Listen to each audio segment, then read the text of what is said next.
Hi, Dan Harper, and today we're going to be talking about our brand new Siren 3 Series wireless sensors and how to get them set up, paired, and running. The first thing to do is take the bracket off the back. There's also a quick start guide right on the bracket. I'm going to remove that. There's 4 screws. I'm going to remove the 4 screws, which will allow me to take the back of the unit off, accessing the battery compartment, where I will put in the supplied coin cell battery. This battery, by the way, should last up to 2 years. We recommend that you replace it each annual maintenance season, but again, it should give you 2 years of life. There's 2 sides to the battery, of course. The one that actually has the name on it, Varta, is going to be up in this orientation. So slide the battery in, nice and secure. I'm going to wait for just a few seconds until I see the 4 LEDs blink, letting me know that it's online and functioning. There it goes. 4 flashes. At that point, you can put the back on, screw down just finger tight. You don't want to go too tight. There is an O-ring, so all we want to see is the screws make contact with the O-ring, giving it a nice, secure, watertight seal.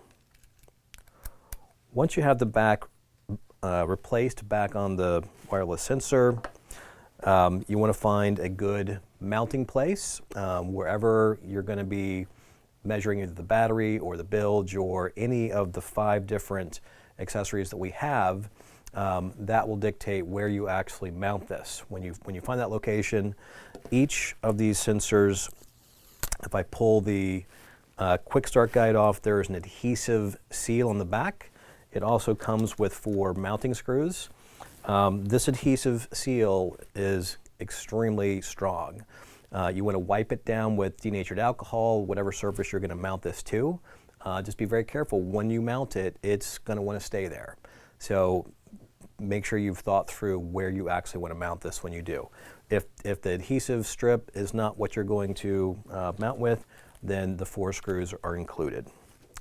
Once we get the bracket mounted, the sensor just clips right in, and that's it. So that's the process of getting the battery installed, getting the wireless sensor module put together and communicating. The next thing we're going to talk about is how to pair a wireless sensor with your Siren 3 Pro and get it working in your app. I'm going to open my app. I'm going to go to Settings. I'm going to click on Add Wireless Sensor. You're going to get a screenshot with your camera and a red square. Put the red square over the sensor. I'm going to click OK. Now I'm going to name the sensor. I'm going to call this Bilge, and I'm going to tell it select sensor type, Bilge Pump. I'm going to click Add. I'm going to get a spinning wheel, and it's going to now pair this device in the cloud to my Siren 3 Pro. There it is. I'm going to click OK and save. And lastly, I like to go back to the home page and make sure that my Bilge Pump sensor is paired and active on my home page. Okay, we're going to go ahead and set up the Bilge activity sensor now. This one's a little bit more complex in the variety of ways that it can work. The first step is going to be to take the tail. We call all of these tails, regardless of what's on the end of them. These are all a little bit different. So I'm going to take this tail, press it on. I'm going to take the 2 included hex screws. We're going to drop those into the slots. We also have supplied the Allen wrench you'll need.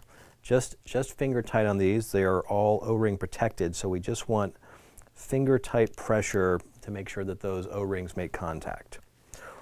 Once the tail is screwed on, the next thing I'm going to do is install the sensor and pair it with the Siren 3 Pro. Now, connecting the tail to your particular system on your boat can be done in many different ways.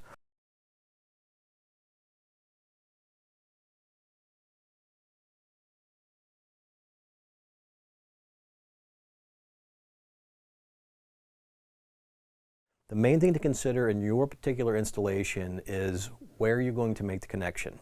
At an indicator light, at the pump itself, at a switch, or any number of other places where you'll only have power when the pump is running. Just make sure that these wires are connected to that source, and this will have power when the pump is running. Our support department is always available to talk through your particular installation and help you determine the best place and how to make a specific connection for your particular application. Give us a call if you have any questions, and we'll see you for another video here at Siren Marine.